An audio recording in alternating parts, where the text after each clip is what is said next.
I have to clear out my space sometime soon because my stuff has Accumulated.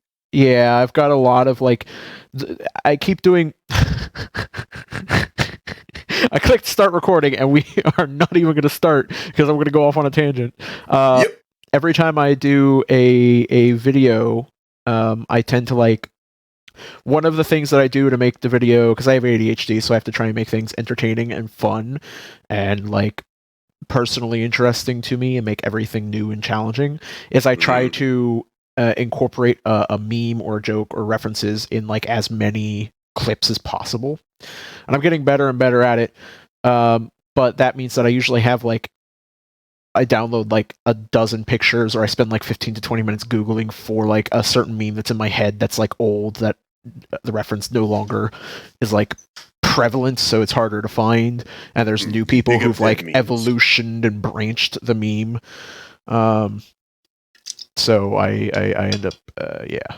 You have to go meme exploring for every video. Truly. Yep. But that means I have like 50 gigs of like meme of like videos, or like full on like let's play videos with just the meme part that I needed for just the meme part, so I'd cut around the rest of the video and put just the meme in.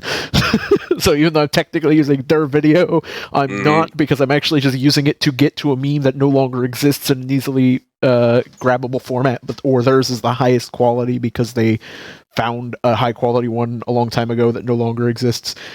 You know, stuff like that. It's the digital waste as you perform the meme purification process. Yep. So, now that we've gotten that tangent out of the way... Hello there, everybody. My name is Forced to Reckon. And I'm Powercore 2000. And welcome to, potentially, the last episode of Data Upload Podcast, in which we have gone without having a guest. Because I am actively in talks with a couple people about figuring out a time that might work for this week, next week, or sometime shortly in the future. I'm going to hope for getting them on this next week. But we don't know. However, because I've said that, I'm now more... Again, this goes back to the ADHD thing. Because I've said that this might be the potential thing, I'm more enticed to... more incentivized to actively pursue like trying to get somebody on one of these people on for next week. Anyways, we're oh yeah, that's right, we're fucking late. My bad for that. This tangent wasn't my bad. No, you're fine. I just realized we did the intro, so hi there, everybody. We're gonna actually read SCPs as we do, and or other creative content, as I don't think we intend to stay on SCPs forever. It just is the thing we were most interested in when we started this. But it's basically anything, any short form of media that inspires us that we can read and translate to podcast format, and then to D&D format or tabletop role-playing format in general. And video game format, in my case. I can video only interpret things. Basically design game conceptualizations around it that we can then potentially use, or other people can potentially take and use the ideas and concepts. Any ideas which we spew out here are, if you like it, feel free to flesh it out and make it your own thing, and just be like, poke back here and be like, hey, I got it from these idiots. These idiots came up with the concept, and I just made it a reality, because you're breathtaking. That's Keanu Reeves. That one is a Keanu Reeves. Yes. What is our first SCP, good sir? Let's start with the best one, the horse one. The trainer level horse. So he sent this picture of a horse. It's like a Halloween costume or something. It looks like a ghost sheet with a fucking horse skull on it. It actually looks like a leather horse mask. It's been like designed to look like a skull. Yeah, it's actually pretty cool. I need the link to it. You just gave me a picture. Shit. I don't think it's a true horse skull. Now that you say that, it's a bit soft for the cartilage that would otherwise be I imagine needed. in the actual SCP, it's intended to be a true horse skull. It's just in that image, the costume or the decoration wasn't made with actual horse bone skull. Mm-hmm.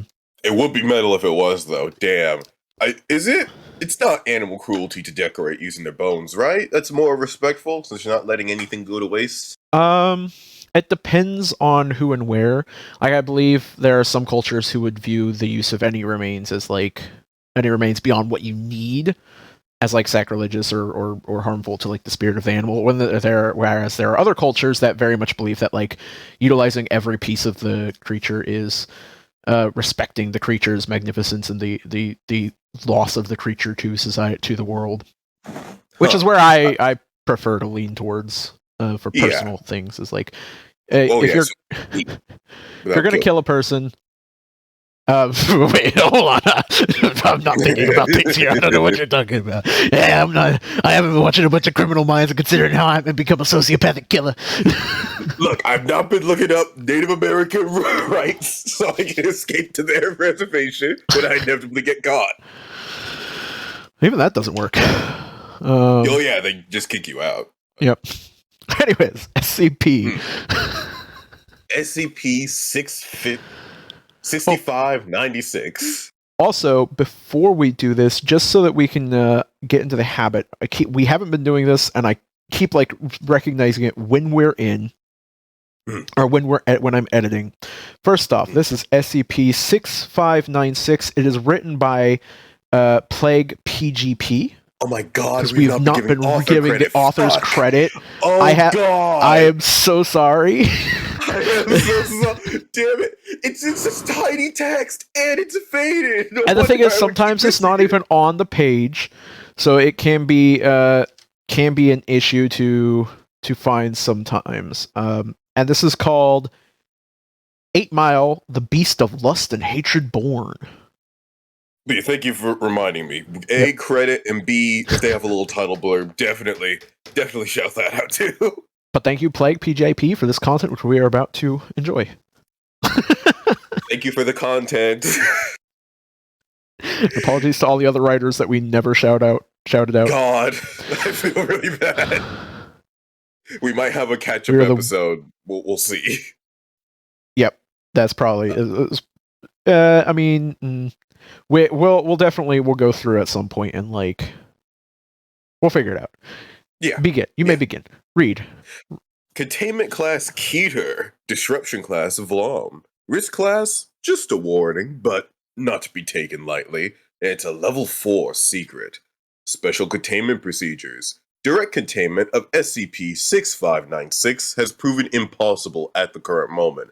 However, that's always a good due to its relationship, I think a lot of SCPs are kind of impossible. But due to its relationship with Site-120, SCP-6596 does not pose a threat to the Veil. This, combined with SCP-6596's appearance pattern, has shifted focus from direct capture and containment during a manifestation to temporary defensive measures.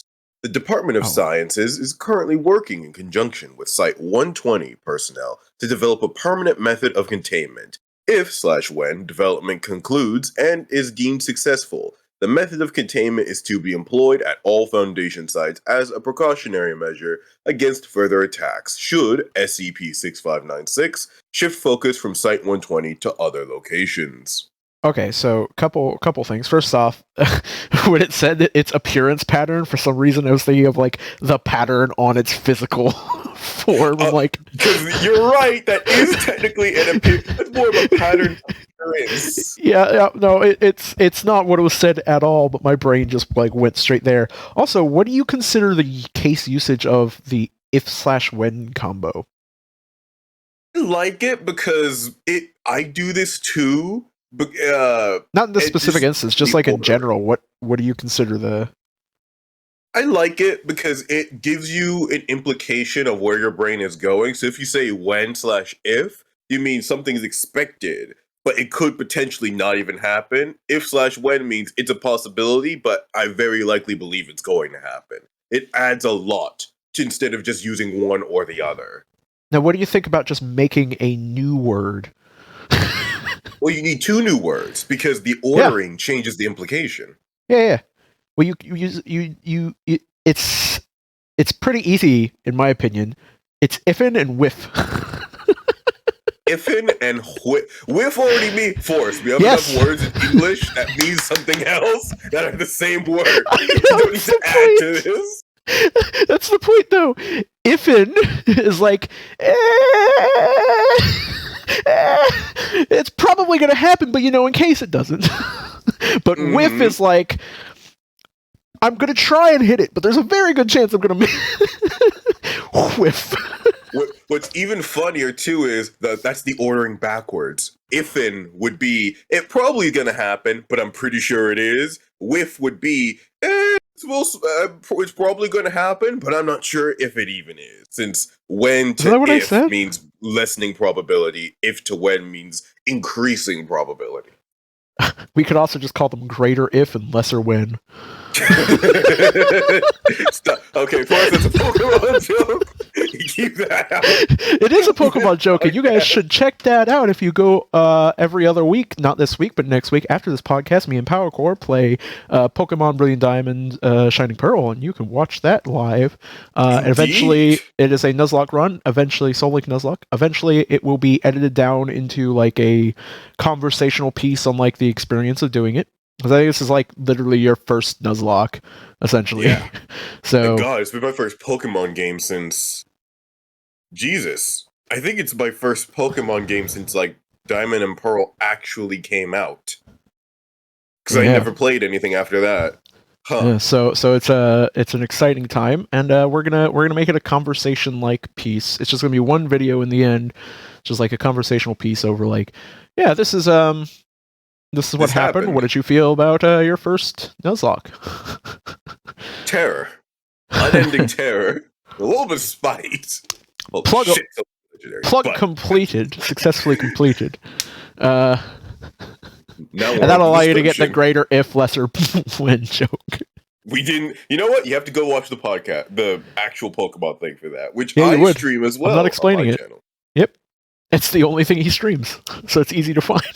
So far. I'm thinking about Rust, but we're getting even more off track. I mean, you could join us for Minecraft after this. You've been invited. Oh yeah, that's true. Of course, I haven't even done anything. Okay, I went straight from bed into podcast. I need to do human things after this. More content for the content mill. Moving on to description. Drill. This is why we do short SCPs in this podcast. Yep. Like we spend more time making jokes about it. Yep. We learned from the best. Good old Tom and Ben. Fucking another quick tangent. Another tangent. Did you know the Yogscast has their own podcasting team? What, like the Triforce boys, right? No, like an actual like grouping for all their podcasts called Pickaxe Podcasts. Oh. For like I've never heard of this. Yep. Yeah, I saw this the other day because they picked up a new podcast thing for it. And I was like, wait, the Yogscast have their own podcasting network? Pogscast? Network of podcast. Oh god. A network of podcasts, though. I didn't know there was others other than Triforce. Tom and Ben's basically a podcast, but there are they have like Pitch Please and a couple other things. But Podcast. Which brings another fucking rant. This is a real short one. I don't give a shit how professional fucking company you are. You do not get to put ads inside the podcast that are professionally produced, actual fucking video, like ripped from commercial fucking advertisements in a Spotify podcast. That is kind of weird. That makes it feel like radio. Fuck like, you. If you've got an ad, I paid for Spotify Premium to avoid that shit.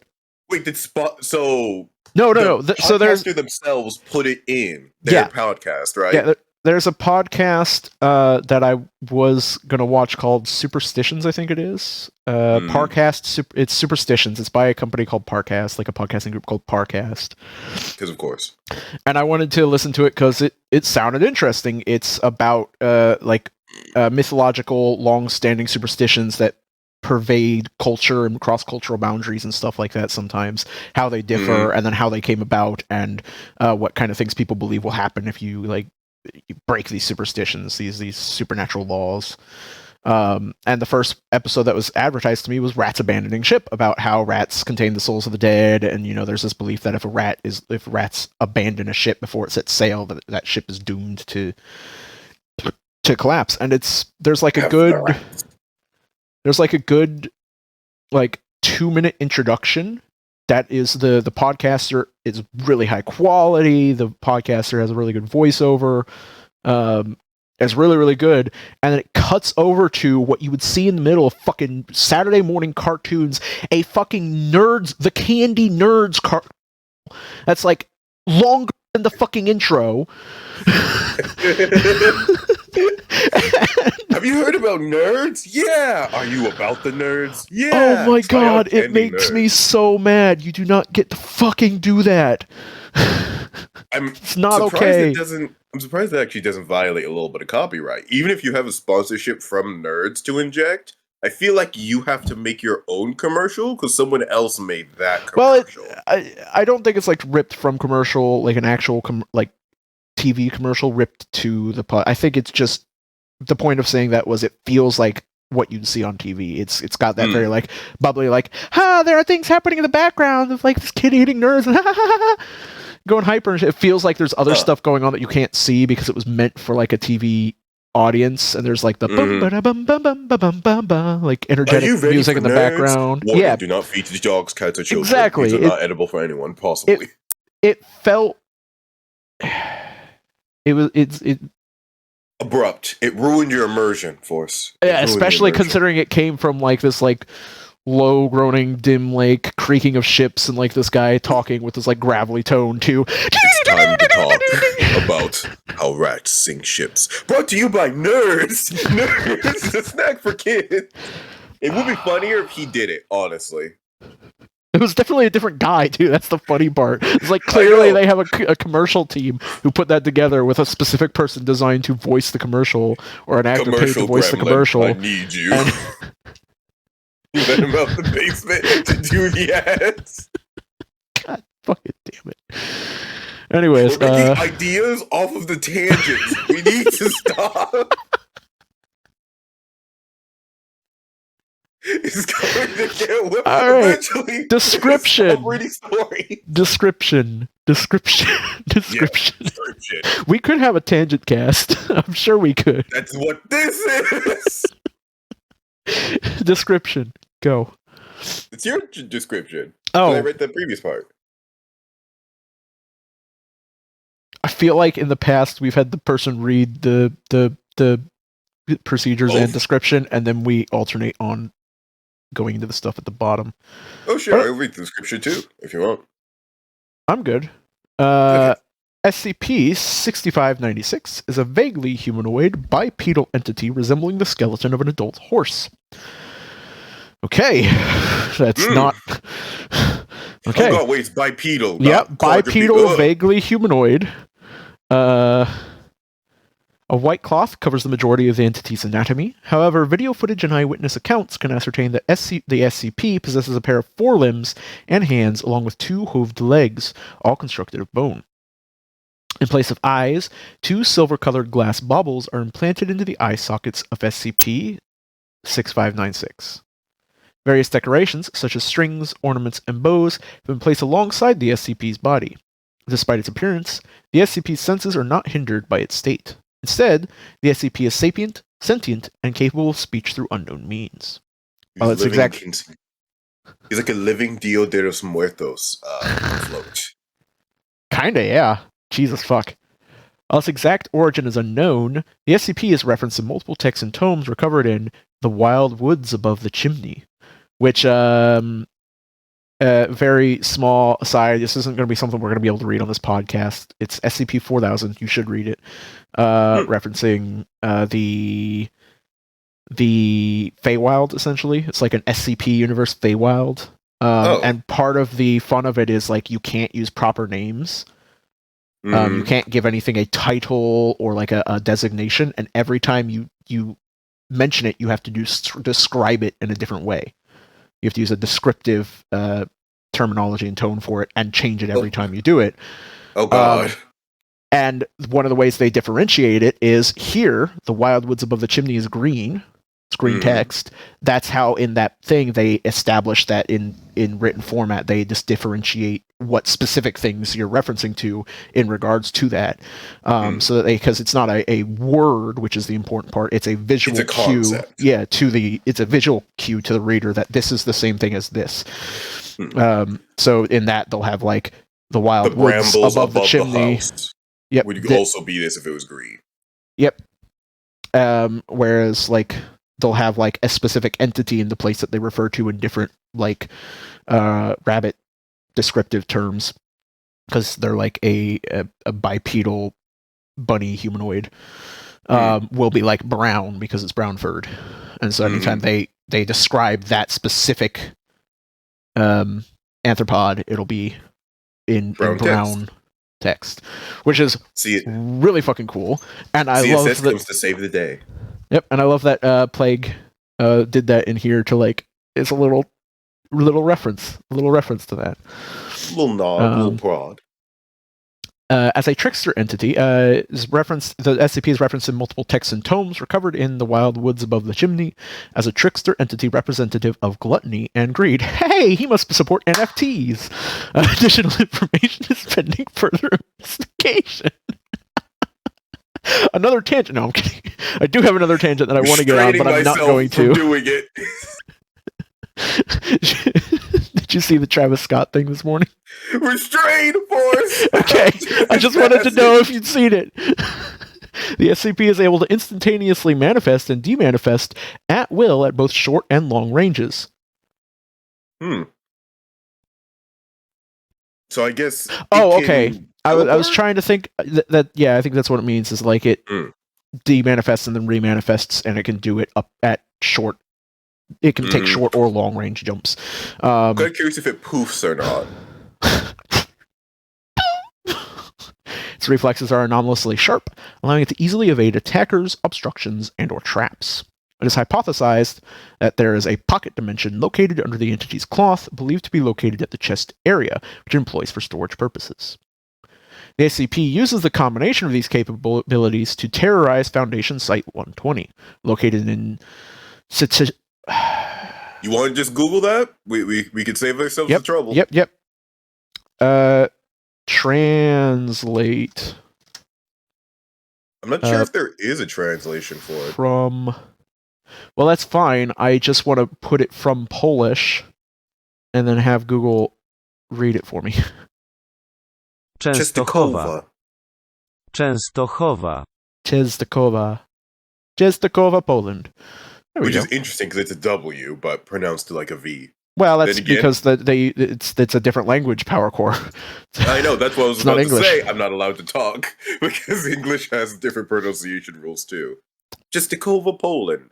Also, of course, there is no Poland. J in like anything of Spanish origin.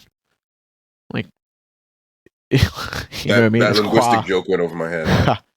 Well, like in Mexico, J's are pronounced H's. Juan and stuff like that. Julio, Jesus. Because there's no like noise in that like root language. So, the more you know. Yeah, there are so many root languages in this world.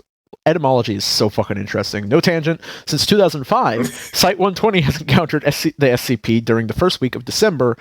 Each encounter follows a similar structure. Between 8 a.m. and 20... Between 0800 and 2000,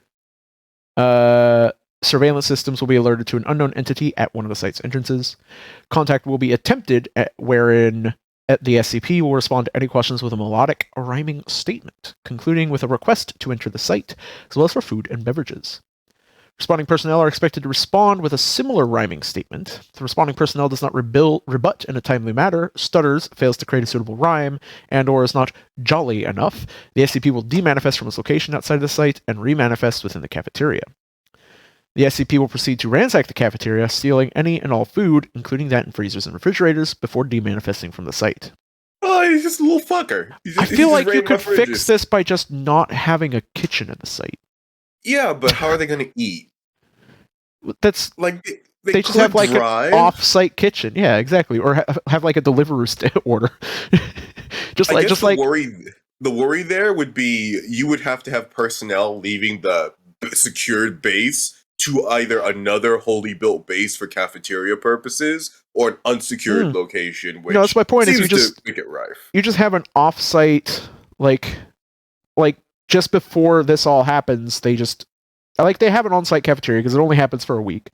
They have an on-site cafeteria that they use most of the time, and then like the week before they stop bringing in new supply and whittle down everything and start up an off-site transpo, which just brings in food during each mealtime and feeds people on like an outside lawn area or delivers straight to the thing so people eat it straight away. So the point is, I feel like with the resources the fucking SCP Foundation has, they could probably get around their food's being stolen. Actually, that's probably the point, is that they don't care that the food is being stolen. Yeah, also, I probably wouldn't want to piss this thing off by intentionally removing the food. It might try to look for food in other places. Alright. The following video transcript provides an example of an SCP event. So do you want to be Dr. Eichworth or Dr. Reagan? How about I'm the doctors and you describe and you're the SCP? Sure. I'm okay with that. I'll do the timestamps too in the forward. Forward. The following is a transcript. The following is a transcript of the 4th SCP-6596 event. After the third attack, Site-120 attempted to contain SCP-6596 through a variety of obstructions placed to hinder it, primarily by removing all food and food products from the site.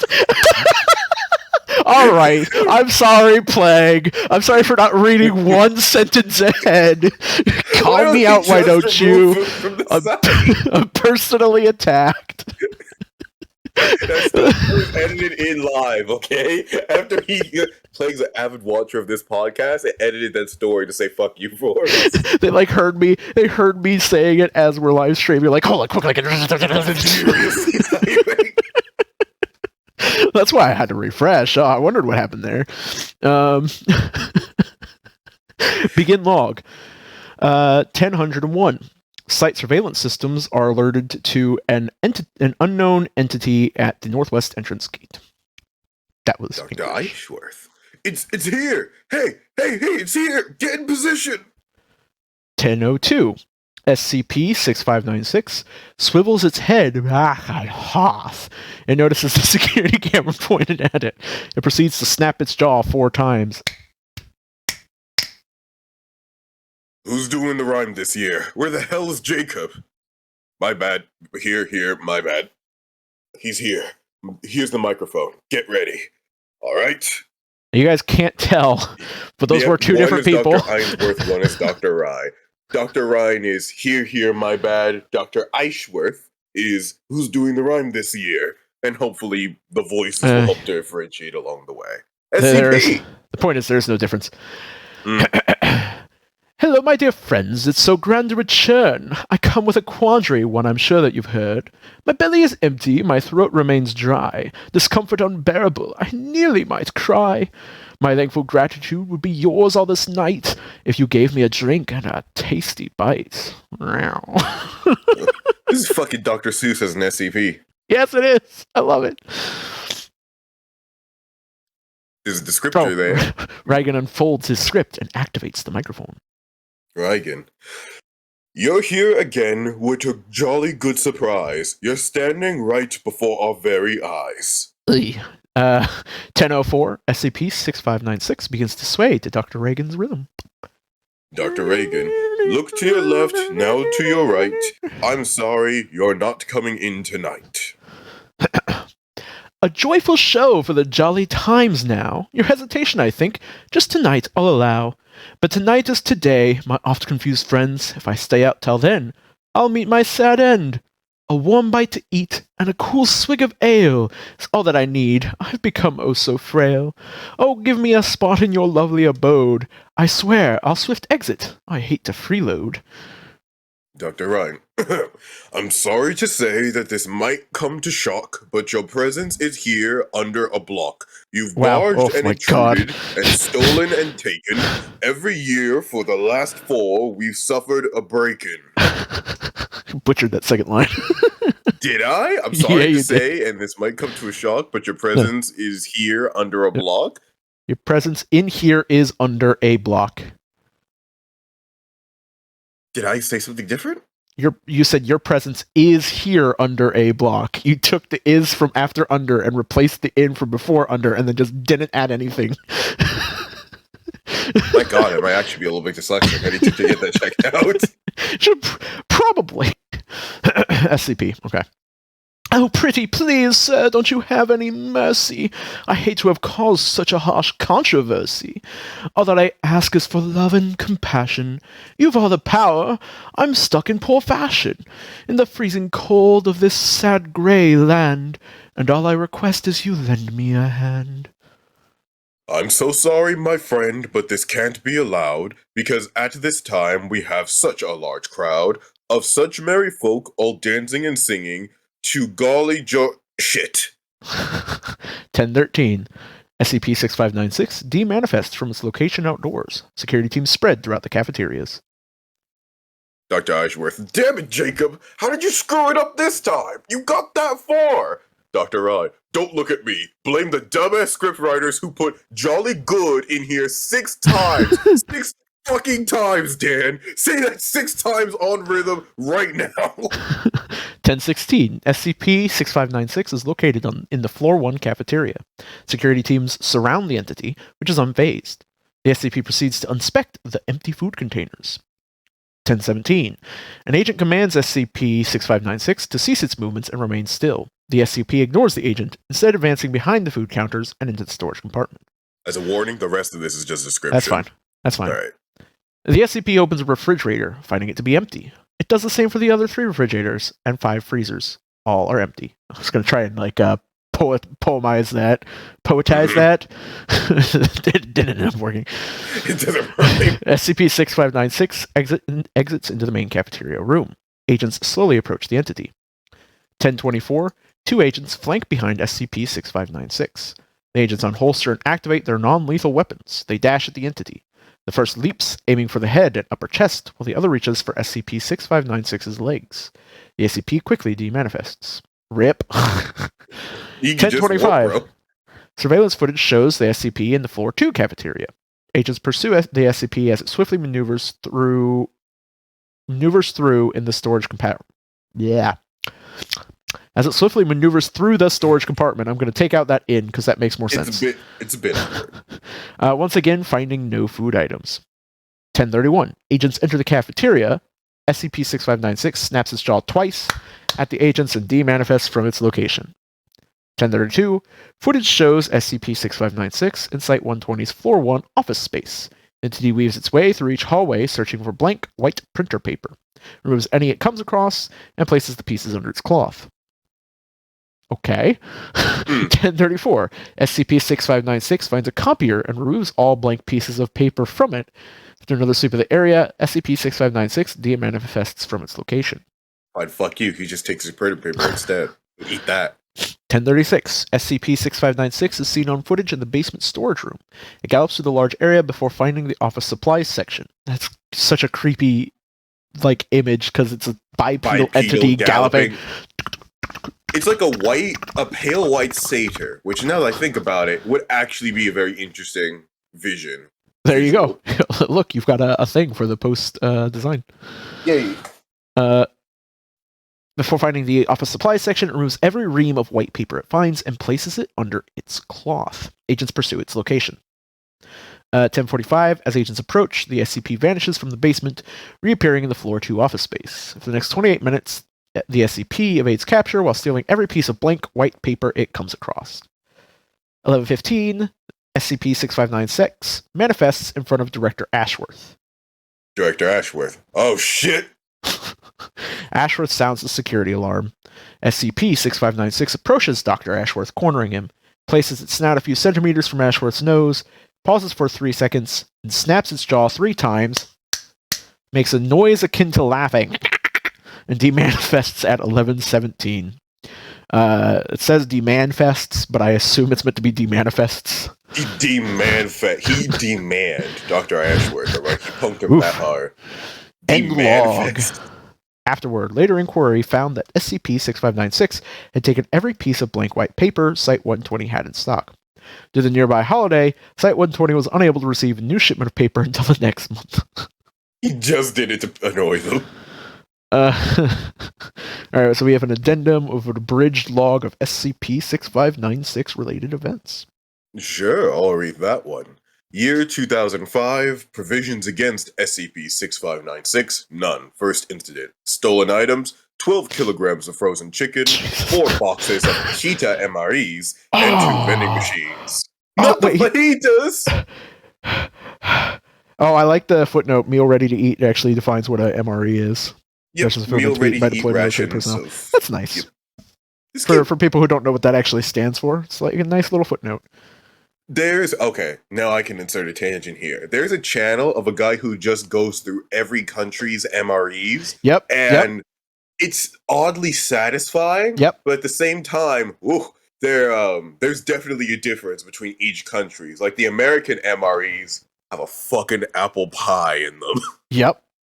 Because it's excellent, but also it's based around all of them to an extent. Starchy carbs because it gives the most calorically efficient meal, some protein, and definitely some water.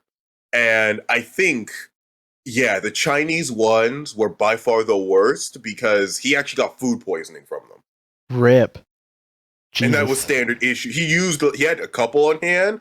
All of them had like a bit of a weird green chloroform from the cooking process. Chloroform? Yeah, what? It looked like chloroform because what else was green unless the meat was rotting? I've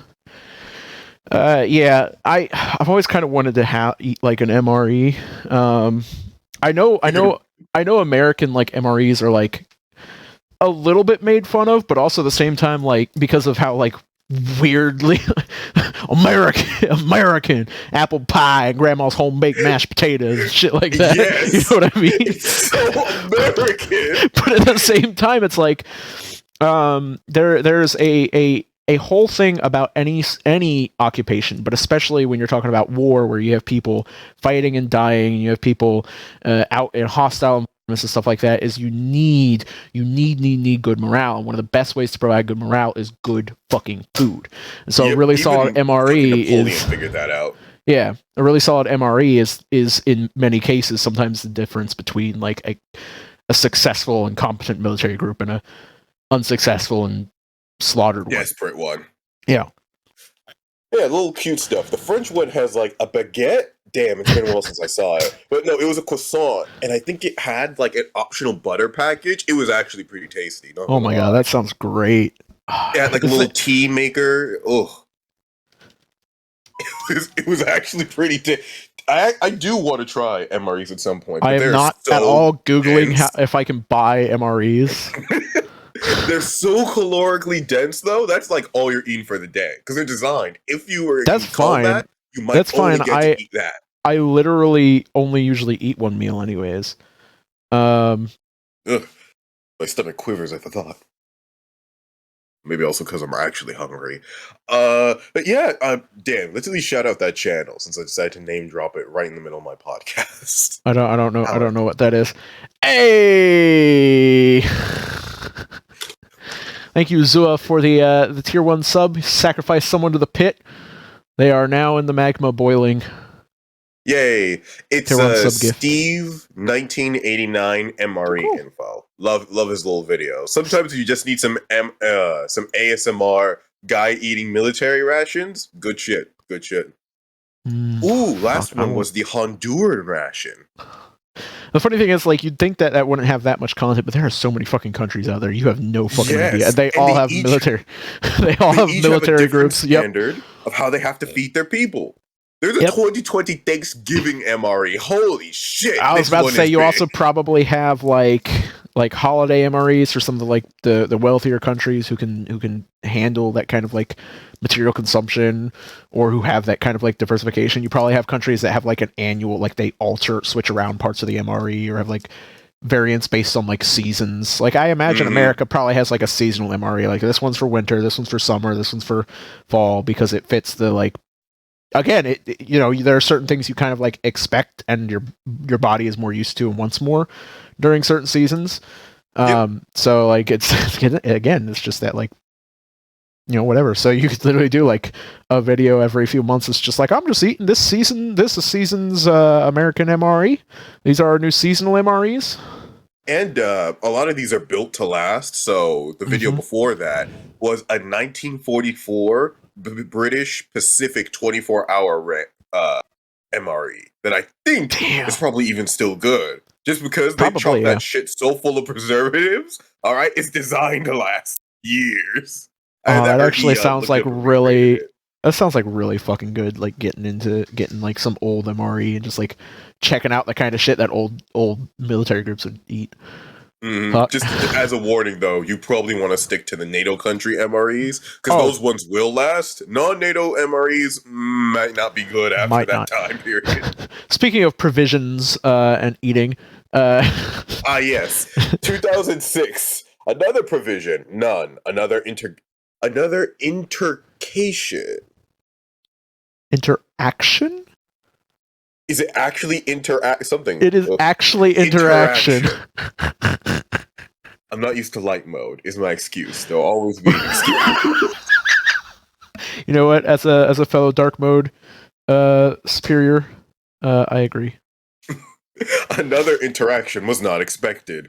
All fresh or frozen vegetables on site, a combined 1,400 pounds of various cut beef and pork, all cheese on site, all bread on site, and 2 bottles of Mountain Dew Baja Blast, originally purchased by Dr. Eichworth, were stolen. The poor man. He lost his voice crack. He lost his Baja Blast. That's how horrific that was. I couldn't even handle it. In 2009, however, provisions were taken. I have to wonder, because he steals all the food on campus, right? Mm-hmm. And drink, apparently. Yeah. Actually, the first time he didn't steal the drink. Well, he stole 2 vending machines. Yeah, but that's not all their fluids. Well, that's my point, is like, in theory, he's stealing everything. And in the second one, he only stole like the 2 bottles of Mountain Dew that the director had. Mm-hmm. I think he discerns because he's doing it to annoy them as much as possible. I guess that would make sense. He's like a trickster prankster, so he's intentionally picking like their primary protein they have available. Because I was going to say, is like the only thing he stole this time was like 1,400 pounds of various cuts of beef and pork and all the cheese and bread and fresh and frozen vegetables. But that doesn't include like fruits and like there's so many other things that like if you're running like a half decent cafeteria of any kind, you're going to have like in plenty. I guess it's just enough where he's done the calculus for, okay, if I steal this many beef and pork cuts and all vegetables and all forms of bread, they'll only be left with like the apples that they happen to have because they were low on everything else at the time. This is what I'm talking about. It's like a half decent cafeteria will usually have 3 meal options at each meal. Something like 3 like prime like central portions of the meal option. So like it and you usually have supplies for the entire week's meal, so you have all the supplies in your freezer for the next week's worth of meals. I work at a kitchen, everybody, so... Yep. I know, though, I want to cut this tangent short because I've not eaten breakfast for, so this has become torturous. Oh my god, I'm sorry. Okay, yes. Continuing on. 2009. 2009, kitchen and office spaces were locked and secure. Mobile task force agents were dispersed throughout the site. And the stolen items were 4 doors originally installed in the cafeteria, 10 liters of chicken noodle soup, 4 cases of light beer, a case of candy canes, the site's entire supply of fish patties. Not the fish patties. Oh, I thought you said fish panties. I'm like, what the fuck? I slurred it a little bit First because I was off- cringing because I was first- thinking, oh damn, I want some chicken noodle soup. I was gonna say, first off, what the f is a fish panties? And like, why is he stealing it? It must be a food. But then he did just steal doors, so He just stole the Krabby Patties. All right. He knows the secret formula. 2013, the provisions was the removal of all food, all loose items, and every miscellaneous item SCP-6596 had previously stolen. Instead, the stolen items were 14 windows, 3 recontainment vans, SCP-048, and every CPU in Site-120's computers. What? Real quick, what So I'm SCP checking. did he steal? Wow. Okay. It is the cursed SCP. So any items given this designation tend to be destroyed, decommissioned, stolen, or otherwise lost to the Foundation. Okay, so it's And just so designated its special as a containment lost procedures item. it's a cursed SCP number. So you don't give anything this SCP designation because it always Unless gets it has been destroyed, stolen. decommissioned, stolen, or lost. No. Hmm. It got stolen because it was given that designation against containment procedure. Oh, okay. I thought Or that was like one of the retroactive labeling. Yeah, no, or that was one of the ways that they identified that was a cursed number, is because this is another incident where an It's 048 been was stolen. stolen. Yep. And it stole all their CPUs, which is kind of impressive. It stole Also, 3 tech heresy. You find the CPUs impressive? Yeah, because think about it. I had to go to every. I'm curious if it even broke open the computer or if it just yoinked the CPU. So if they kept turning on the power button, they're wondering, why isn't it fucking working? They call in the tech. I think that usage of CPU here is to mean the whole computer. Not the actual individual CPUs from it. The CPU. To be fair, the CPU actually it says no. It means the CPU chip itself Oh, in Site-120 computers, yeah. Computers. So yeah, that's an impressive troll. Okay, Okay, no one's gonna know that's what's pretty fucking wrong until they open up all the computers. What the fuck happened? Well, in 2017. They probably noticed because they were probably watching on the cameras as it did this shit, since it just teleports away from them anytime somebody gets close. It's like, He probably just warped near the computer, did something, then warped away. They tried to turn it on. He broke it somehow. But in 2017, the provisions taken were a molecular transistor deployed by Dr. Edison Wollscraft was placed at the entrances of Site-120 and would transport SCP-6596 to an experimental reality anchored containment chamber under Site-19. And the stolen items this time? Dr. Edison Wollscraft. Bitch, fuck you! You tried! There was an attempt! Go fuck yourself! Nope, warps him out the base. Try that shit again, see what happens. Addendum 2, Site-120 mandate. To Site-120 personnel. As I'm sure you're all aware, it's that time of the year again. There's been a decade of me claiming this, but this time, I think we have something that will work. Next week, expect the following items to be missing from Site-120. Desks, tables, doors, windows, paper items, writing utensils, eating utensils, fire extinguishers, all food items, water fountains. Basically, if we can take it and move it somewhere else, we're going to do that to protect our facility. During the week preceding this, we ask that all Site-120 personnel completely remove any and all items from their offices, workstations, and or sleeping quarters and either take them home or relocate them to Provisional Site-121, which we will operate in preparation for and during the SCP-6596 attack. We'll get it this year. So they did exactly what I expected, which is like they made a just secondary provisional site for that like part of the year. Yeah. I wouldn't be shocked if he just showed up at that site and started taking shit. But well, there's there's another incident log at the end of in a bit. So Oh, the following release of this mandate, preparations began for the year's SCP-6596 event. Provisional Site-121 was connected remotely to Site-120's surveillance and PA system. Differing from the previous SCP-6596 events, the person designated to respond to the SCP statements will invite the entity in. Addendum Incident 6596-2020. So this is 2 years ago. All right. Transcript. Begin log. Holy shit, 2020 was 2 years ago. 1204. Site surveillance systems are alerted to an unknown entity at the southeast entrance checkpoint. SCP. Oh my god. Sorry, I ate some cheese cubes and now it's like squeeze it up in my throat a little bit. I want some cheese. It's been quite some time since our friendship began. I've been honest and humble when I come, my good man. I entreat you again with great thirst and hunger. My dear friends, sadly, we're getting no younger. A tasty meal and some hearty drink is all that I need. I'll be gone in a blink. Dr. Eichworth. Shit, I forgot the voice I gave him. Oh well.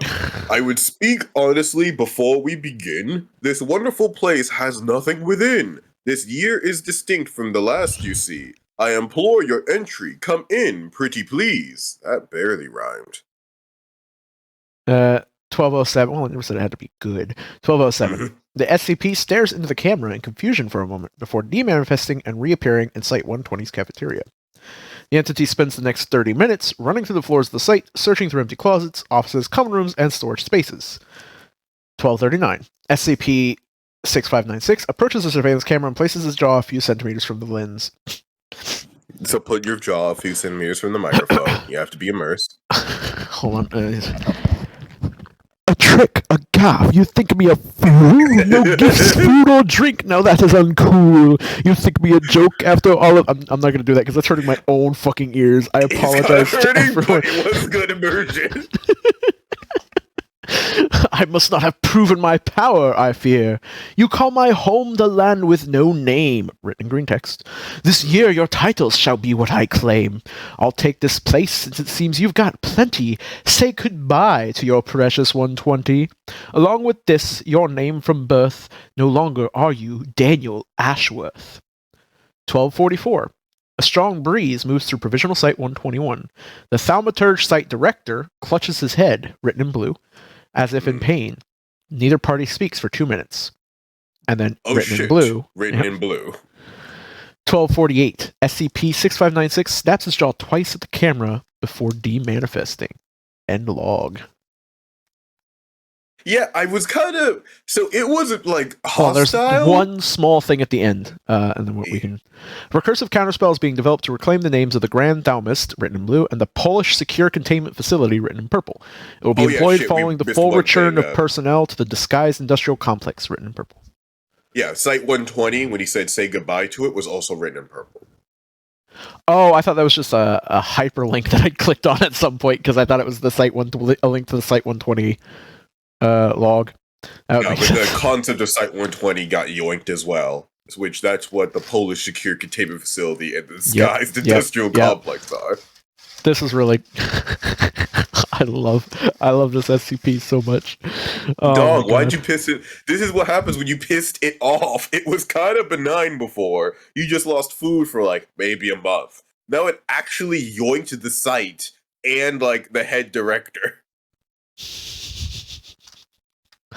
Rip to the Thaumaturge Director and the strange Polish land building. Well, I know what's extra funny too. If they had let it in, it probably wouldn't have taken all the food like it did every time they failed to. It'd probably come in and just take like food. One meal and one drink. I'm surprised that wasn't tried at some point, just to be like, is it really that bad if we just let it in? Like, just get all the personnel off base, everyone gets off base, leave some food around. Let it take what it wants. Leave our place. Make the provisional Site 121. Invite it in without taking anything out of Site 120 for a year. See what happens. It's like nobody's there, but you're welcome to take what you'd like. And then so the head director is a little bit of an ass here because you escalated with SCP. You had no means of actually countermeasuring, other than pissing it off. This is a fun little SCP. This was worth it. I enjoyed getting to be fucking Dr. Seuss. I liked it. Horse SCP, one of the best SCPs.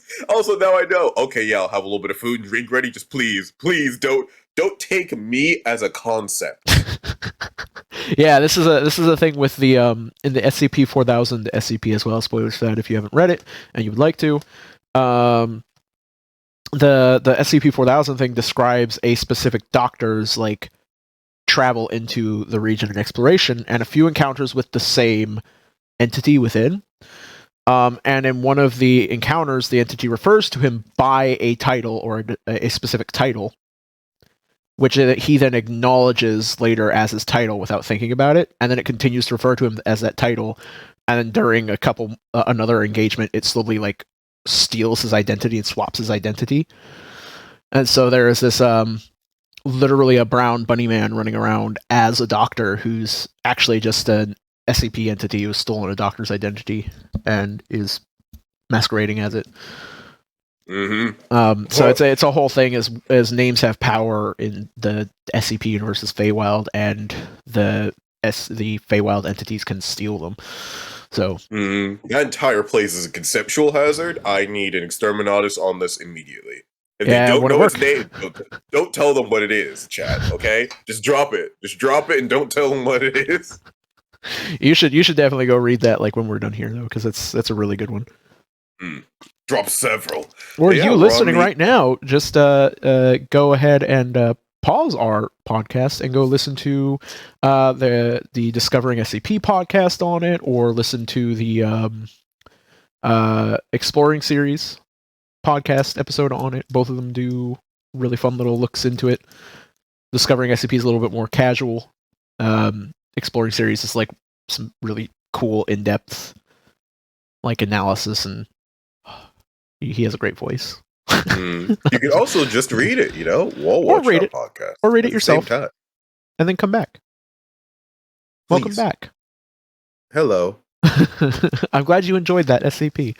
We're going to go ahead and head on over to our little notepad here, and we're going to do our design concepts. So this was your thing, so I start.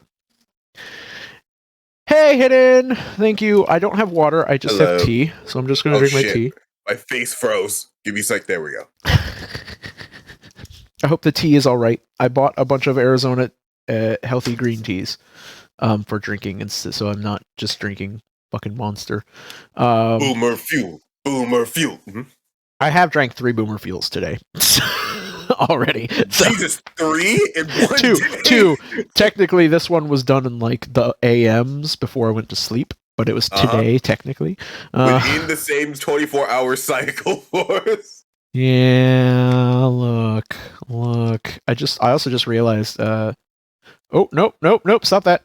Go back. We want to go back. I apologize. I was gonna try and like start my fucking music back up, the Adrian Von Ziegler music back up, because I'd apparently paused it at some point. It wasn't playing in the background. I just bought tea, pure leaf brand, green tea and unsweetened tea. Tea is delicious. Tea is quite good. Not quite as good as Yorkshire tea. It's no coffee. Coffee gives me very bad indigestion. It attacks my bowels. But tea is pretty good. Now G Fuel though, that's the gamer's choice. Unfortunately, every time I'm holding tea, I have to remind myself not to throw it in a harbor. I don't know why I have that compulsion. Just instinctual. It's your ancestors' blood running. I just feel like I need to go find the nearest harbor and just yeet. And occasionally you feel like shouting taxation without representation, with no prompting. SCP. When was the 4th of... Hang on. So, when did we throw the tea in the harbor? I don't know. I don't care. Concepts, design. We're designing things, Powercore. We have to design ideas based around this SCP, which we just read about a bipedal horseman. Which, real quick, SCP-1773, known as patriotism, infects Americans on the same day, known as July 7th, and encourages abnormal behavior, such as barbecues, launching of fireworks, and throwing of tea in harbors. Also often complains about taxation without representation, despite adequate government representation in their offices. Okay, there's my tangent. I just needed to get it out.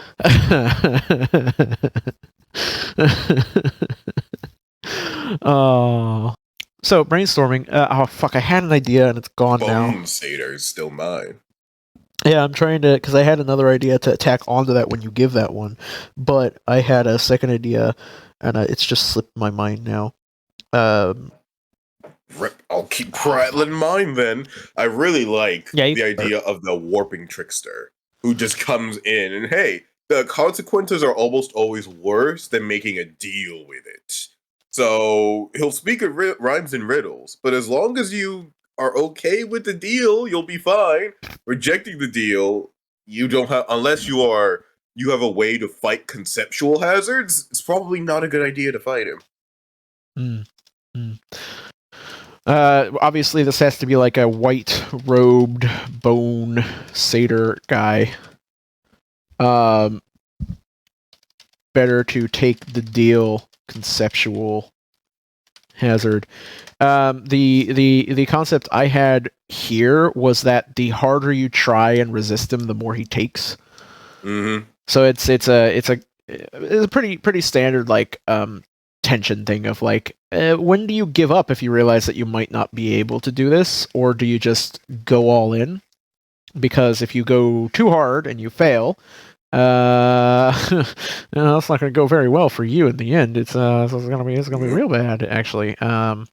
If you want, you Yeah. could even make him like an avatar of something that's inevitable in life. So if you want a whole thematic bow, you could even have this be like a stand-in for death. It comes eventually, but you shouldn't pretend like it can't happen. Accepting it that it can happen and moving on is the correct way to live your life. And thus, he no longer badgers you. You don't have like the weight of mortality, which could be like his debuff, weighing upon you once you accept the fact that, yeah, he is inevitable, and I'll continue to live my life regardless.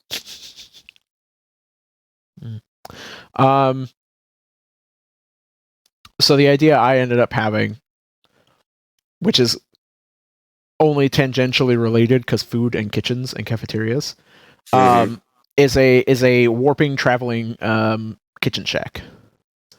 Like a traveling kitchen / shack that you're like you can go into it and you can order food, and then like anthropomorphic entities will feed you, like prepare the food and deliver it to you. So it's just like a fun, like it just warps around. You never know where it's going to be.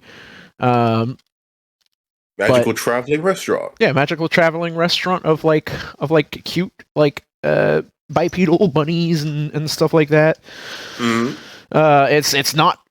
It's harmless, but also I like the idea that it could sometimes be like I kind of, as I'm thinking about it, I kind of want to make it like a hub for like a special like D&D adventure group of like kind of following the Seven Deadly Sins manga. Oh, like the Boar Hat Tavern. Yeah, of like this traveling thing where these are like employees or members of this who have to go out for various reasons to like protect the tavern or protect friends of the tavern or acquire more ingredients and food or acquire for the tavern. ingredients and stuff like that. A restaurant conglomerate. So you end up being like this could actually play into in the end, you guys, I'm designing and prepping for our next campaign, which will be a not because our campaign is anywhere near, but because I had this idea a while ago and I just occasionally put new things into it, of a campaign of awakened sentient monsters that evolve. Mm-hmm. And so this could be a situation of like, you guys are awakened, and the owner of this shop is like the wizard who awakened you. Like you're just like various animals and objects and creatures that have been and like plants that have been awakened. And like, I needed help in my shop, so I want you guys to help me. And as you guys help me, you'll be able to like gather experience and get stronger. And I actually really like this idea now I'm thinking about it. Mm-hmm. Free labor, but also the labor becomes more sentient. Damn, I had an idea like this. There's a lot of fun concepts you can play with the dynamic of like a creator and their creations, and you can go a lot of different ways with it. So there's one anime / manga / light novel, all forms of which I've read, called Overlord. That, oh my god. Then you know where I'm going with this for the most part. I like for the most part. I love. I when that came out, I was obsessed over it. Mm-hmm. I just want to clarify for anybody who hasn't seen Overlord. Overlord is a classical, a semi-classic like video game becomes reality isekai. It was the first anime, or particularly the first popular anime to get published, which was not just you're put in the video game world and are your video game character and everything is the same, but it was it came out around the same time as Log Horizon or just before Log Horizon. But the concept of it was he went into the world with his video game character and his dungeon, as he is a skeletal lich overlord entity, and all his NPCs came to life, all that normal stuff, except the world around him was completely different. He knew nothing about it. He knew nothing about the power levels of the people in it. He knew nothing about that, so he's like being very careful. Vaguely related to the video game logic, so he could figure it out the longer he's there. Yep. So he's like figuring it out, and the anime cuts off like right as they're like starting what ends up becoming the spiral, the like upward spiral of like he's figured out that he is just basically unstoppable in the world's current state. He started with his end game level equipment, and that is beyond the deities of like this world, or that is deity class in this world. He's being very careful about how he prepares, and it's exactly how I would probably take the situation. It's part of why I gotten so deeply invested into it, is because he is very much my style of like, yeah, I might be a god potentially because I was godlike in the game, but there's no guarantee, so I'm just gonna like slowly poke and prod at this here and that there. He did have a scare early on, which was pretty justified his paranoia. That could have ended pretty badly. Yep. And yeah, eventually he realizes that he is basically unstoppable, and there's this point where because he's also like a human being who's now a lich, and he's not like fully used to be a human being. Yeah, he's not like fully devolved and lost his heart and become completely emotionless, but also he's got that like emotionless aspect of his character of he's an undead, he no longer feels emotions. And so he's struggling with like mentality of human life important, stuff like that, but like not really feeling it and just being like, I just kind of want to think that, but I don't really care anymore. Yep. It's kind of hard to wrestle with. And there's a point where he realizes he's powerful. His minions finally convince him to be like, fucking take over the world because you're an evil goddamn overlord superhero, like supervillain. And he just is like, you know what? Fuck it. And he just starts spiraling out of control upwards, and like he hires adventurers, like a massive group of adventurers, to come and raid his fucking tomb and just get slaughtered. And the descriptors of how they get slaughtered in the light novel are brutal. They're so good. They're so graphic. Plus, okay, real quick, I'm going to contextualize the adventurer thing and then talk about the idea it spawned off of it. For the adventurer thing, it's even more interesting because they were already going to raid his tomb. So he both joined in as the adventurers and left his tomb reasonably open. And there's a fucked up logic to it because he intentionally had lower level creatures scattered around the outer parts of the tomb and put some gold out there. As like, let's see if they actually just, take it and leave. But no, they keep pressing in. They're getting cocky. You remember why he did it in the first place, right? It wasn't just to kill adventurers. Yeah, fuck. It was to see if he could attract one of his friends as like a big adventuring group, right? It was that, but also if he didn't attract anyone big, he would have been able to deal with the problems easily, and he used it as a diplomatic incident for his coming out into the world as an independent nation to justify invading another country. Yeah. Damn. He's like, I am a peaceful lich. I exist here. I have existed here for millennia, just relaxing and hiding away, and then your people cracked open my tomb.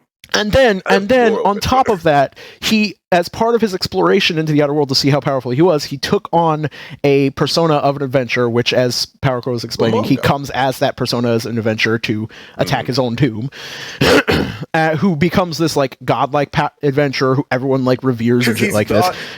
For a reference for how strong he is, he's a wizard, like lich class. He takes on pretending to be a fighter, which isn't his fucking class. Well, and he's still so good as a fighter, he's got to. In that game, one of his like equipment sets is designed to only be used by certain people, but also he has a spell specifically that allows him to transition all of his magical stats to physical stats.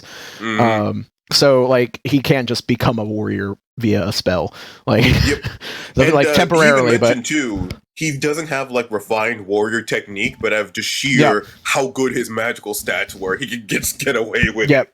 Sheer how powerful he is in terms of he doesn't have any of the skills, he doesn't have any of that. He's just got the fucking stats and the tactical brain to just like utilize those stats really well. And so he uses this when he takes over this like neighboring city, and is like, I'm coming out. He recognizes from our understanding of human Psychology, mentality. psychological study and behavioral psychology and stuff like that. He knows that the best way to control a population is to be nice to them, to like give to them things that they didn't have and like build them up and stuff like that. So he goes that fucking route, but obviously he's an undead, and undead are evil, as is the understanding. So he uses his adventurer persona and pretends like his adventurer persona, it recognizes his lich persona as like this ungodly thing and acts as a go-between. And so he uses that adventurer persona to like secretly get involved in like rebellion groups and all sorts of other things, and then just smacks them the fuck down with his like minions because he's actually that guy. And it's so fucking, it's like subversive to the 10th degree. It is. Yeah, the writer knew exactly what they were fucking doing. They made all the subversive like intrigue and like political stuff actually genuinely interesting for an action adventure type story. And now that we've ranted about this, okay, the point of bringing up all of that was it does create an interesting dynamic with him and the NPCs because point of contention for me personally, but I understand it, is the way he views a lot of the NPCs. Especially early on, he was a bit confused because, well, he's still a red-blooded. Especially early on, he still has most of his human faculties. So he's like, wait a second. Yep. I have a bunch of hot women around me. But wait, all my friends created them. Are they kind of my kids? Are they kind of like the kids of my friends? Is it platonic? He's exceedingly confused. Eventually he settles around for, I'm basically your guide or / mentor, therefore. You kind of, I respect you as a peer, but at the same time, you're kind of not my equal. It's interesting. Even though they could admittedly kill him if they all tried to. I was literally about to bring this exact thing up. I think the most interesting thing about it is because these are NPCs, and a lot of them are like boss level and like designed to be bosses in the game, who were bought and paid for through in-game currency and out-of-game currency and designed by his friends and associates. Almost every NPC he interacts with that's named and interactive is more powerful than him, like significantly. But because of their reverence and respect for him as a literal god, because of their original status as NPCs were brought into being by him and his friends, and him being the only one left around, they would never fucking betray him or harm him unless forced to, like happens with one of the NPCs. At which point, most of them would probably kill him. He's Batman. He's the Batman of the group. This is the Justice League of villains, which and he is is even Batman. funnier because he's not that fucking smart. He lucks into most of these. Demiurge is actually way more intelligent. Even Abido's pretty on point with her ability to read people. Except they all immediately defer to, eyes must know everything that we're doing internally. What the fuck are they doing? Yes, I agree. The internal dialogue is great in the fucking show, the way they handle it, because it's just like, I don't know what I'm doing, whereas everyone else is like, he's so amazing. It's like, I'm just so pulling it off. Look, because he has a lich face, he has the ultimate poker face. You never know when he's sweating. He has the ultimate poker face, but he also has the ultimate poker spirit because he literally has magic which suppresses his emotions whenever they start like popping up and getting beyond a certain point. He can't actually even have a panic attack. It keeps him reined in and calm, which I think he gets more severe as time goes on, right? Yeah, it gets to a point where he's like, I wonder when the last time I even felt an emotion was. Like, this is a statement he makes in the light novel at one point. He's like, I don't remember the last time I had emotions. Am I still human? Was I ever human? Things to think about. Anyway, back to the Empire conquesting. Yep. But with that relationship, let's say creating other entities, but you create them to kind of be your equal / friends. There's a dynamic there. You created them, but do they owe you anything for that creation? Do you owe them anything for creating them? I have very strong opinions about this. No, and fuck you if you try and pull that shit. Well, yeah, because you immediately think about the parent-child relationship, because that's what humans have as the closest relator. But there are certain things built into that we expect. Like, as a parent, there are certain things you are expected to do for your child, and certain things you are expected to not do to your child because they are your child. We're getting off of the weeds. We're going to stop talking about this because this is really heavy stuff. I'm probably going to cut all that out. Yep. Hey, podcast only. We dropped some content. But yeah, if you want to know more, further, ask me questions on like my active live streams. I'm more than happy to talk about like my relationship with my parents and growing up and how it made me who I am. Because as much as it can be like a heavy topic to cover, like it's insightful for other people. I'm not like hurt or scared or like it doesn't hurt me anymore to talk about it. I am real life Einzelgaun. I've had this discussion before. I don't experience any emotion beyond the extreme. Like I know when I'm supposed to be experiencing that emotion, and I act upon it like subconsciously. But I guess I've been suppressing those emotions for so long to avoid reacting to an abusive parent who would take advantage of those emotional reactions. That until it hits an extreme point, none of my emotions are real. Anime protagonists of our own lives. We are. Yeah. I need a weeaboo face. Please. Actually, I am an anime protagonist. Yeah, I was about to say, you literally are already. Styles. Damn it. Don't worry about it. Fuck. Okay, it was the creator-creation relationship, exploring all that. Because if someone creates a fully sentient, because of the way humans actually like have kids, we never do create a fully sentient, fully grown person. With like cloning, is the cloner obligated to take care of you?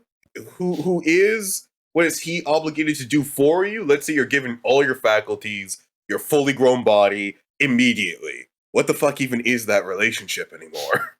Well, I think that's a like more of an employer-employee relationship. Like you created, even weirder, you brought that person with all their faculties into a situation. You have to give them the tools to thrive in that situation. But beyond that, you don't have to have any relationship or interaction beyond what you two want to have. So like at that point, it becomes a personal respect of like, do we want to be friends? Sure. I made you for a reason, probably, so I'm going to give you the tools to do that, or because you're a fully fledged living creature, the tools to do whatever it is you want to do, and I'm going to help you establish yourself in that way, because this is a clone. They're not going to have any of the history of resource gathering and like connectivity that you've created. So you have to help them develop that to a degree. I think that's part of your responsibility as the person who makes them. But beyond that, it's just what the two of you agree is like, this is what a relationship is. Our relationship will be going forward. Did I create you to be a sex pet? That one's a bit weirder because this is why I really like talking about it, because the reason you created them does contextualize that relationship in a way that they don't quite get a choice in, but no one ever really does. Kind of like no one ever has to. Again, if you created a living sentient intelligent creature, like if we're talking about robots that were created and don't have a sentience, they don't actually have emotion, and we get to like the whole debates. Yeah, we get to the whole debates of like, oh, but they emulate emotion to such a degree. Is it really, if it's designed and intentional develop? We're not going to get into that. Point is, if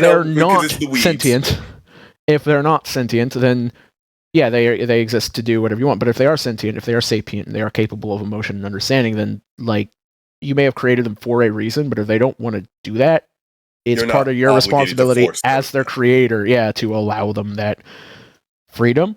I would say you because you put the resources into creating them, that you can obligate them to some degree to assist you in the original intent, but you are also obligated yourself to a sapient intelligent creature to give them the freedom to pursue what they want to pursue as well. So an analogy being like a parent who wants his kid to do one thing might urge them to do it, but can't force them to only do that one thing. Like a parent literally, or even just like, again, going back to the employer-employee thing, is like, I hired you to do this, but I understand that you prefer to do this other aspect of the job that's not technically in your job description. I'm going to train you, I'm going to give you the tools, I'm going to bring you in, and I'm going to pay you to do this. As long as you're getting this done to a reasonable degree, you have all the time you want to do that as well. So it's just like, I created you, help me, you've got a year's contract, work for me, do the thing that I made you or I hired you to do, and then once that's done, you can go on to doing the other thing entirely. and then you're just free. Yeah. But all of that as a roundabout way to say the idea of a necromancer that when he raises the dead, they're not entirely of their own. They do have all of their own sentient faculties, but if they agree with the necromancer and they do want to follow in line with like their will, they both get a power buff from that. Think an empathetic necromancer. You can have a mindless undead, but by them being mindless, they are weaker than what they could be. If you give them their full sentience and they willingly follow you, you get their full range of power and then some, because it stacks with how many people you do that. This is actually really interesting because one of your fellow party members was considering making a necromancer as their backup character, with like the joke we kept going with is that they're a Pokemon trainer, a necromancy like soul trainer. It kind of is so that could be an interesting thing to like put into that, to do that stuff. We're gonna go ahead and stop there, even though I think we could probably get into some other stuff. Shit. Here's the thing. We're going for 2 hours. Well, here's the thing. As much as like that is like we weren't. As much as the intent of this is to like read something that's inspiring and then talk about design, the thing is we did talk about design, we just didn't design anything other than these 3 core things. We just talked about the design of other things that this thing inspired us and reminded us of, which I think still fits. It's not exactly what is the intent, but it's like at the same time we had fun discussing it. I'm hoping that other people enjoyed the discussion.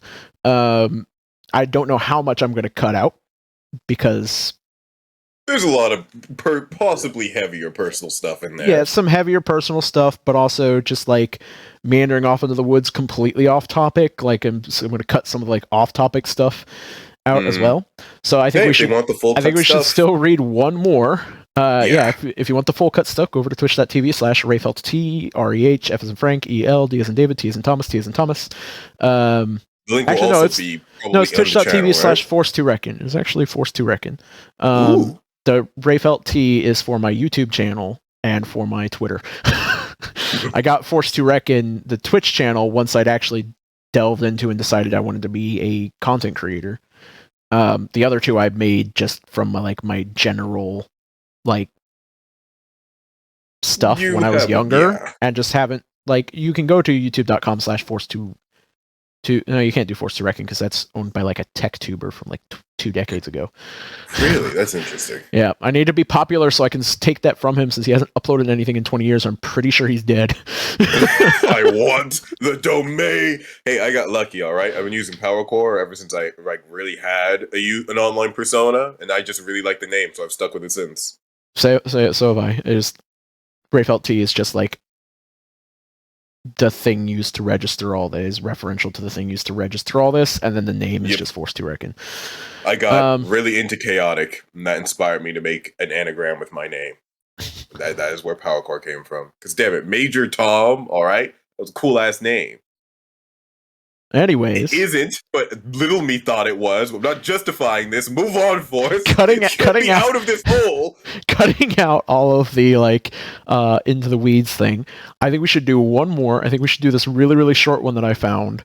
Sure. It's like hyper short. Just see if it sparks any like intrigue or interest. That way we have a little bit more to like plug into the end before we end. This is SCP-6452, which is called Unwrapped. And it is written by... Not on the page. I have to go into the history, I believe. It is by J. Dune. Thank you for the content, J. Dune. Thank you for this content, which we are about to enjoy. SCP-6452, Object Class Safe. Special Containment Procedures. Please send healthy, alive human test subjects, disposable, to the offices of Dr. Smithson daily, located in Room 5A in the basement of Area 179. Observing this experimentation is bad, punishable by death. O5 Council has said so. Description. Okay, strong start.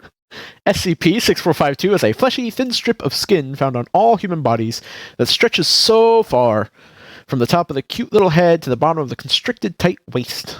SCP-6452 is invisible, yes, and only can be seen by esteemed researcher Dr. Smithson. That's just how it is. Applying force and tearing back SCP-6452, ripping and peeling away the yucky trash from that horrid-looking body, allows access to a subject's gooey, creamy center. Everything inside is edible, from the meaty cutlets of lard and tissue to the stringy, stuffed tubes near the bottom. Make sure to crack and suck the insides of the bones, too. Though removal of the exterior layer attached to SCP-6452 results in the subject's neutralization, Dr. Smithson knows how to keep them alive as long as possible with his expert precision. Makes flavor better. Crunching of the organs and guzzling of the juices is more than enough reason to continue Dr. Smithson's research very quickly with swiftness. Extreme caution not to choke on the chewiness of the contents inside. Notice from the Foundation Records and Information Security Administration, RISA.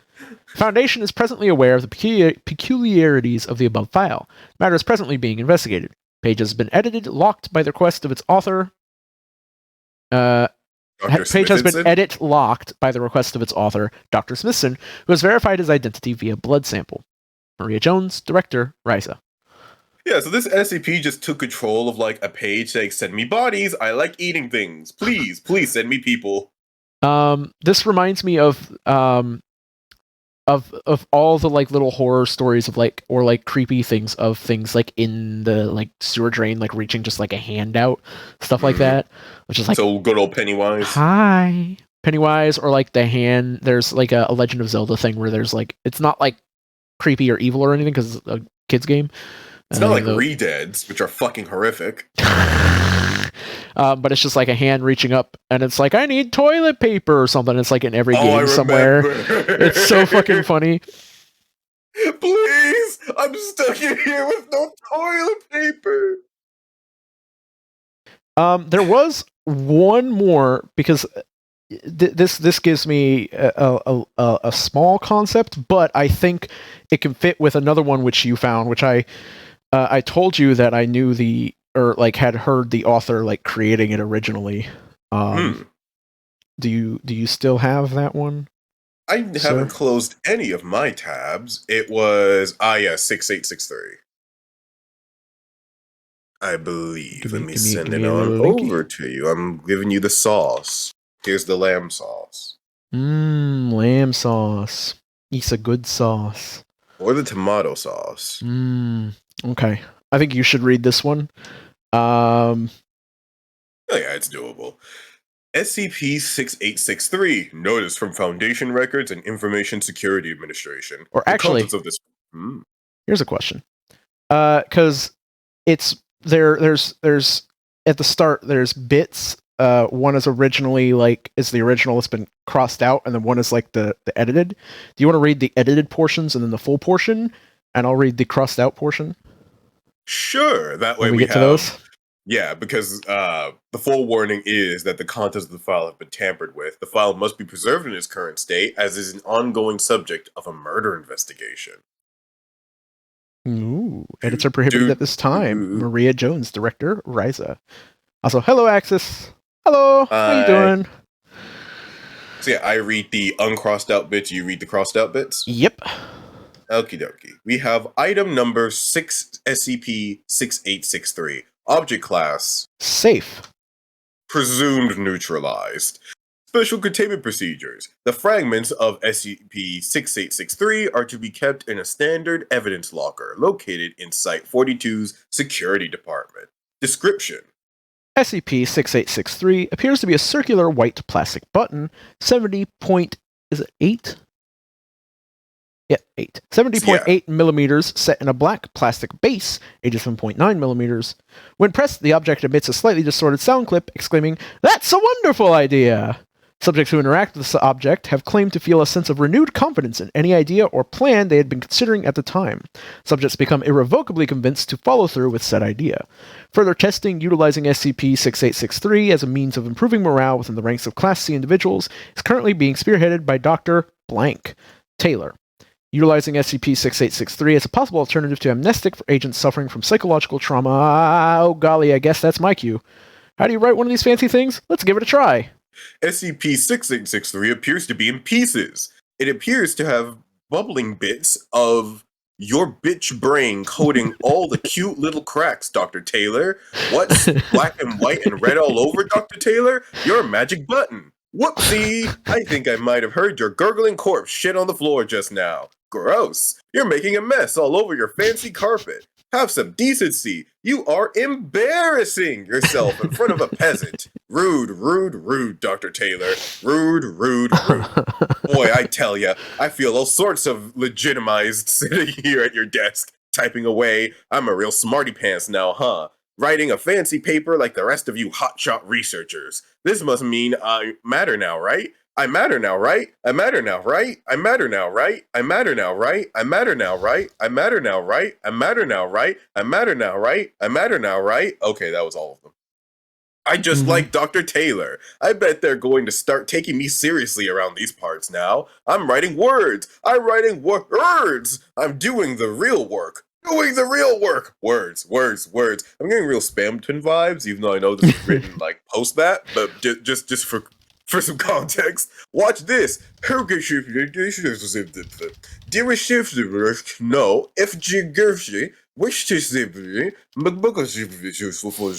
that was a good one. Cooking with gas. We are cooking with gas now. I am on fire. Silly me, I never thought I could be someone smart like you, Dr. Taylor. I'm just a field agent after all. Only a field agent. I'm out here breaking my bones, bleeding myself dry, looking the monsters in the eye, showing them my face. But you've got the real tough job, don't ya? You're a real motherfucking hero. You just sit here at this desk and write words. Then you drag my bony ass in here once a week, pretend to listen to a single word I say, tell me that it's something nice about myself, and clickety clap, prap, prap, prap, prap. That's a wonderful idea. That's a wonderful idea. You know, this is easier than I thought. Much easier than I thought. Pressing buttons, writing words. I've got a message for all you folks down here in the office trenches. Now's Down the time there for action. in the off-site trenches. Off-site, not office. I'm getting too into character. I'm You're rolling. fine.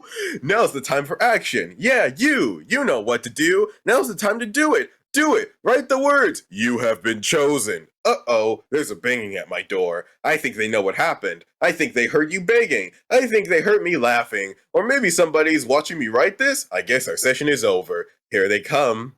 They're very upset with me. I can hear them calling to me from hell. They're throwing a real fit over this. I wish I could have asked you for advice on how to finish my fancy-schmancy research paper, Dr. Taylor. I think I was onto something here. Oh well, I'll miss our little chance. Our little chats. You were really the highlight of my week. Now that you're just a shit-covered corpse on the floor, you are clumps of brain bits and brown hair clinging to what's left of a broken button. Was it worth it? You were right. You were fucking right. This really was a wonderful idea. I've got another. Want to see? So what do you think so far? Wow. You know what? It was well written where I got super into character and I just started flowing, okay? Yeah. I can get a really good feeling of the kind of person writing this. It So- got mania down. What do you think happened here? I'm not going to speak for the author, but I did hear where they were talking about their thoughts when they were writing this. So they were I'll using that button get what I remember of on like field agents, which I assume what C-class individuals are, and since it keeps reinforcing their ideas to try to encourage them, this button was probably whispering and encouraging very bad ideas in this agent who disliked Dr. Taylor. They shot and killed them and then started writing because they just wanted to be like them, or just overall wanted to just shit on everything that they did. So the button was really hyping them up. This is due on too many buttons. Yeah. Too much button. So my take on what happened here is the SCP originally, when you press it, it does the like a flowery voice line of "That's a wonderful idea," and then whatever they're thinking at the moment is reinforced, stuck in their mind as this is a good idea. And my assumption with how it was like, if not knowing the writing behind the person behind the writing a little bit and their thoughts on it, is that the agent writing this came in for like a session because Dr. Taylor's like a agent psychologist or psychological evaluator, and he was using it, but she was getting annoyed by him, and it was just like I want to kill you. I really fucking hate you. I just want to see your brain splattered. And stuff like that. And he didn't realize, he was thinking that they were thinking something else and presses that. And so they then act on that. And so it's broken. So it wasn't a gun that they used or anything. They used the button as the murder weapon. So, and then just like took over the writing of this. And then there are 4 addendums. I'm going to read them all because I'm just that awesome. Addendum 1, delete your life's work. That's a wonderful idea. Addendum 2, delete your life work. That's a wonderful idea. Addendum 3, delete your life's work. That's a wonderful idea. Addendum 4, delete your life's work. That's a wonderful idea. It might actually keep spamming. That's a wonderful idea now that it's been hit. So it just keeps reinforcing now without prompt. But having like, I keep alt tabbing this half open because I did tag this person on the Discord that we share, see if they're awake. I think they're not. I think they're unconscious or away from keyboard. I was gonna see if they happen to be around. I was like, well, I was gonna invite you when I decided to do this, but you want to just come on now and talk about it again? But yeah, also this picture now adds good context. The agent that killed Taylor is holding like the bloodied, broken button, saying, "I like this picture much, much better than your other one, Dr. Taylor." Yep. So the person who wrote this is Jack Rabbit. I can't remember what their actual name is. I intentionally didn't like what their SCP page name is. History, Agent Jack Rabbit. They are originally started in the SCP universe as a TikTok creator. So they did like TikToks, SCP TikToks. And they kind of wanted to get, because they'd found it, they kind of want to get more involved in the writing aspect. Basically, this was their first piece that they wrote. And they wrote it in conjunction with Discovering SCP, Darnell, and Tanhoney being a prolific writer, with their help live as part of a podcast episode, as their most recent podcast episode, as the recording of this one. Gotcha. And part of it was intended to be like talking about how to write your first SCP and stuff like that. Basically, they were feeling pressured to write this piece, so they put themselves into this. And originally, they were going to write a button that like enforced ideas, and how they were going to like have the SCP Foundation figure out what that does. And then they were like in the middle of it, they were talking about it, and in the middle of the podcast, they asked if they could like take like a few days and think further on it, and write stuff. And when they came back, they'd written the whole thing, and basically they were stressed and frustrated, but they wanted to get it done, and this is what happened because they're like, fucking but they did it because they're an incredible creator. They did it really, really well and put like all of those feelings and emotions into this, and it's such a good little piece.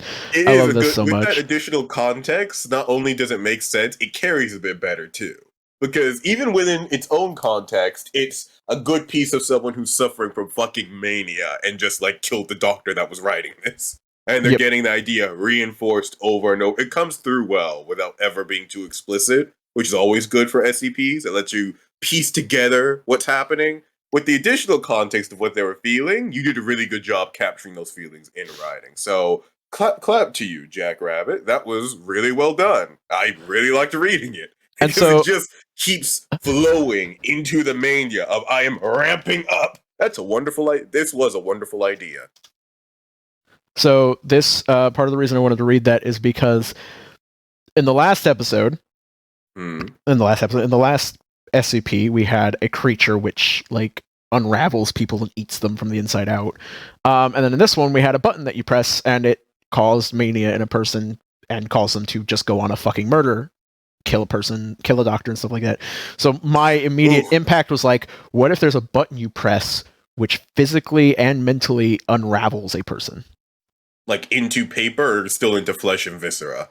Flesh and viscera, or any sort of thing. Like it can just, a button you can press to literally unravel reality or the rules of reality or a physical creature or person, or unravel them mentally. Is basically just a button that you press and like different voice lines do different things. You don't really know what's going to happen, and it just happens to everything that hears it. So just put on your earmuffs and hope for something good.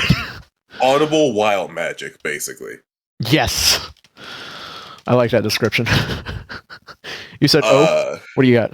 Yeah, one thing I thought of, because I really like the mania aspect and how this could be taken. One minor idea amped up to 1,000,000 can cause some really horrific results. Because here's a really squixy application for someone if they want to be more evil. Let's say you have a crush on a girl and you're like, man, I really want to ask her out. And then you hit this button onto them about 10,000 times. What do you think is going to happen?